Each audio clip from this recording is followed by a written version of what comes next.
Dear Heroin, from the very first day that we met, it is as if we were destined to be in each other's lives. Sandy Oney's sister Jennifer is reading a letter he wrote saying goodbye to heroin. I was too blind to see that you had begun stripping me of my beliefs and morals, but little did I know that was just the beginning of what you had in store for me.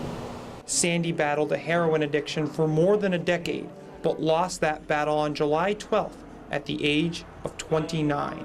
I would do anything to bring him back, but it's almost like for years I've been planning for this. Once I got a hold of him, he could never break free. Sandy grew up in Vestal, a town just outside of Binghamton. He moved to Watertown where he started a family of his own. We met at the Mount Carmel Feast back in 2007. He was throwing baseballs at one of those, test how fast you can throw a baseball.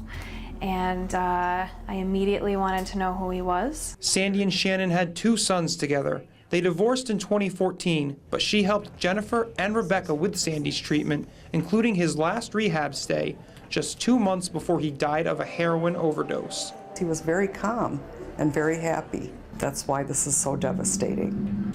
I felt a lot of remorse because I had always been there for him.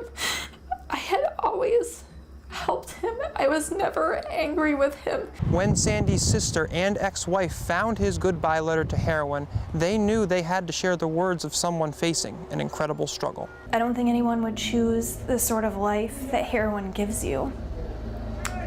But I think that people do it because they're looking for a way to mask something. This is her last rehab. Tanya Stevenson remembers her daughter Ashley's similar struggle with heroin. She was in 5 rehabs. Her last rehab was she got out January of 2015, and she outright told me if she picked up again, she was gonna die. Ashley Grant died of a heroin overdose in June of 2015, leaving behind a daughter and a son who Tanya now cares for. All I know is my daughter's gone, and she was only 27 years old,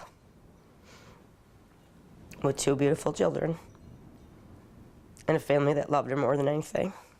Ashley's family remembers her with an anchor, a symbol from her favorite Bible passage. We got closer than we had ever been because of God. She was always quoting scripture to us and texting spiritual things to me.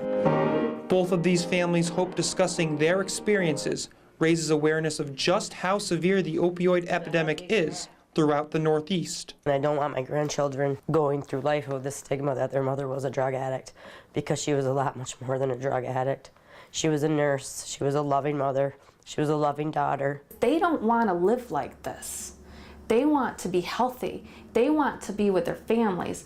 They have goals and dreams too. Using the memories of the ones they lost to save others from the same tragic fate. Chris Spiker, 7 News.